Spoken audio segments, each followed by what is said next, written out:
आणि यानंतर आजच्या अर्थसंकल्पातली सगळ्यात महत्त्वाची अपडेट। अर्थसंकल्पामध्ये आज राज्य सरकारकडून कर्जमाफीची घोषणा करण्यात आली आहे। 30 सप्टेंबर पर्यंत पात्र शेतकऱ्यांना 2 लाखांपर्यंत कर्जमाफी दिली जाणार आहे। नियमित कर्ज फेडणाऱ्यांना 50,000 रुपयांची मदत दिली जाणार आहे। पुण्यश्लोक अहिल्यादेवी होळकर शेतकरी कर्जमाफी योजना अशी नाव दिलेली ही योजना असेल आणि त्याची घोषणा आज मुख्यमंत्र्यांनी केली।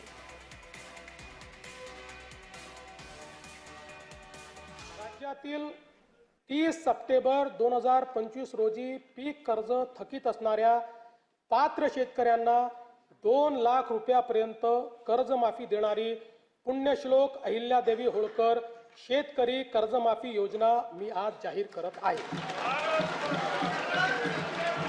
जे शेतकरी कर्ज घेऊन नियमित परतफेड करतात अशा शेतकऱ्यांना प्रोत्साहन देण्याच्या हेतूने नियमित कर्ज परतफेड केलेली असल्यास अशा पात्र शेतकऱ्यांना 50,000 रुपयापर्यंत प्रोत्साहनपर लाभ देण्यात येईल।